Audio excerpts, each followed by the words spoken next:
Hey, Momnesia friends. Thanks so much for joining us today. As you know, season 3, we're pushing pause for now. We can't get into the recording studio. So we're taking some Zoom videos with our friends out there in quarantine land, and we're trying to collect stories of motherhood through this lens of being stuck at home.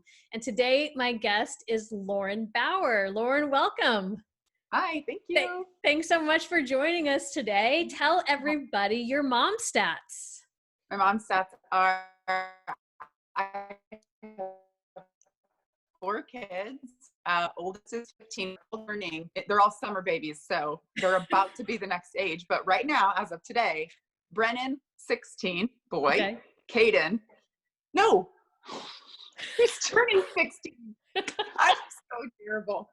I even have my kids' ages written down. I'm always getting them wrong when somebody goes, what's their birthday? If it's off I'm like, oh, wait, hold on. Which one are we talking about? Oh, I'm so bad at momming. I know you Brennan. would think you're like the Duggars and you've got like 20 and you can't remember. No. But no, it's 4. Okay, let's go. Let's Just start 4. over. Brennan, 15. Caden, 12. Elle, 9. Hudson, 8. Good job. Got Good job. Thank you. Thank you very much. Awesome. And tell us about your hubs. Joe and I have been married for 14 years, and we met at church camp, and he was my first big crush. When I would practice what would be my married last name, I would practice Lauren Bauer, which is Joe's name, and Lauren Timberlake, and I got one of them. So. I'm sorry it didn't work out with Justin, but I really like Joe. I think he's a solid catch. So congratulations. Thank you. So how are things going at the Bauer household right now in quarantine time? Well, I work from home, so it's interesting. Oh yeah, we didn't cover that in your mom stats. Tell us, you are entrepreneur girl, so tell us about all the many hats that you wear. Oh, I've owned lots of different businesses, but currently I have a fanny pack business that's ran through Amazon, and Amazon's temporarily shut down. So it's been kind of like an interesting dance of keeping my brand relevant on social media, but then also being willing to make money other ways, like so many people are right now, just trying to pivot. And so also building direct sales, and that's going well. So multiple things to try and just survive the craziness. So okay, well, where can people find out about fanny packs? Because you made me a believer in fanny packs. Yes, my kids were so embarrassed when I started wearing them, and I have Lauren Bauer to thank for that. Oh yeah, no, it'll change your whole life. It'll change your whole life. Well, my company is Hands Free People, and it's just 3 words.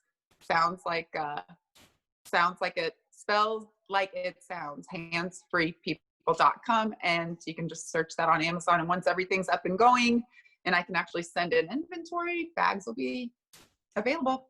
So. Yes, because you have more than just fanny packs. It's a lifestyle. It's a lifestyle.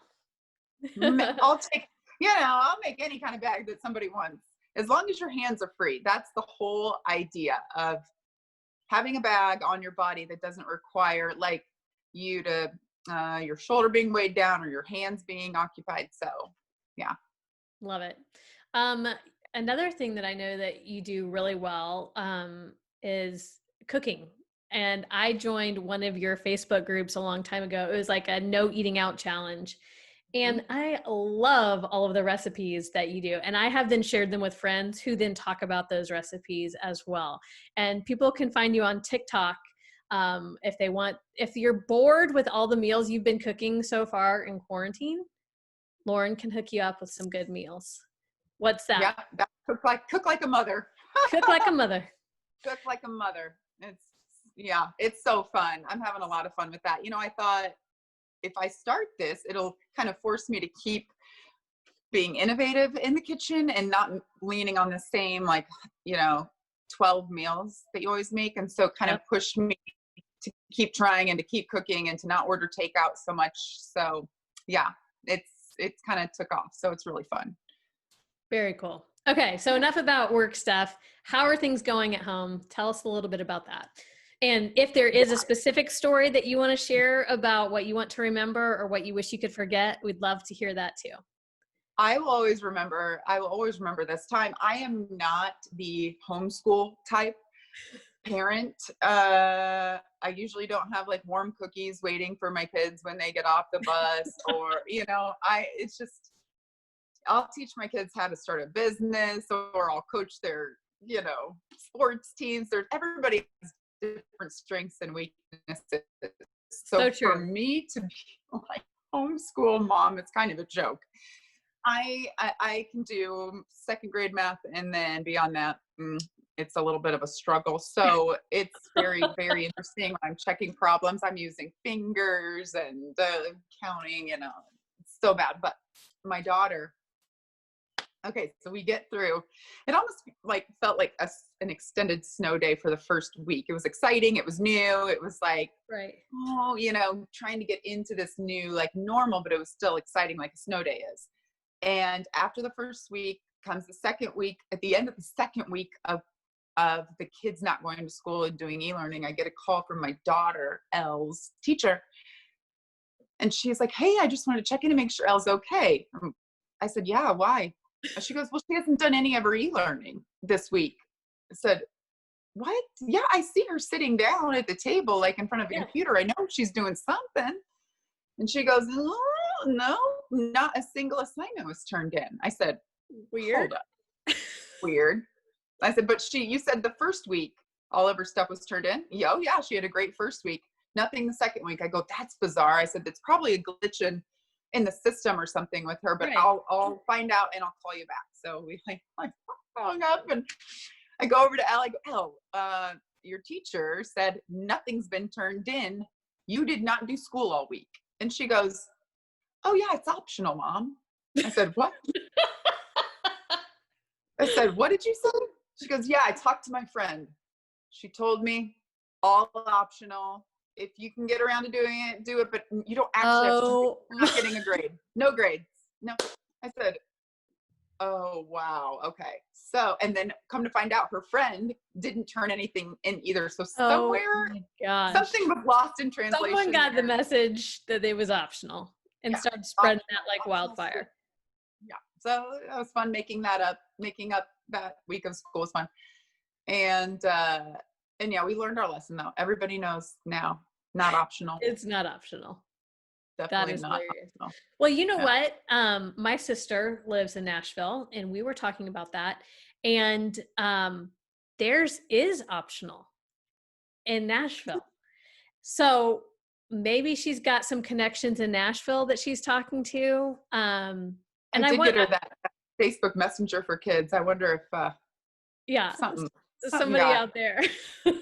But yeah, I said, is that only for Luca? Because Luca, is like in first grade, so it's not. I could understand maybe a first grader, and she's like, no, entire school. It's all optional. So that's amazing. I want to move there. I know. Let's all move to Nashville. Let's go. I could do it. Put the for sale sign in the yard. I'm ready. Let's do it. Okay. Well, I'm glad that you caught. I mean, hey, thanks, teacher, for giving us a call. Because if you would have found out like at the end of the third week, that would have been some serious catch up.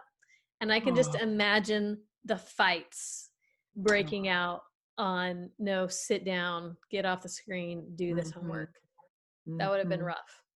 Yeah, real rough. So yeah, when I would see Elle sitting at the table, because I would see her and she would like pull up the lessons, read through them, and just be like, yeah, all right, and I don't feel like doing that one. Do it. I'm good. I'm good, Mrs. Haberfield. I'm good. So yeah, that was fun. It could have been worse. And you know what? I usually don't pick up my phone when numbers call in that I don't recognize. So it was just, it's pretty amazing that I even picked up and it all got worked out when it did. So I'm just grateful that it didn't go on longer and we're all good now. Yeah. Well, that is definitely a story to remember. Thank you, Lauren, for sharing that. For those of you who aren't familiar with our podcast, that's what we do. We share stories from motherhood, stories we want to remember, as well as stories we wish we could forget, all in the hopes that we're going to build connections with other moms to build a kinder, more compassionate world, to let you know that you're not alone as you're navigating this new normal, that we're all going through the same thing through it together, and that we'll all be able to get through it together. So thanks for checking us out today. If you haven't already, check us out on your favorite podcast player, Spotify, Apple Podcasts, and even now on YouTube. You can go to our YouTube channel and subscribe. That's where we'll be posting our quarantine stories as well. Make sure to share it with a friend.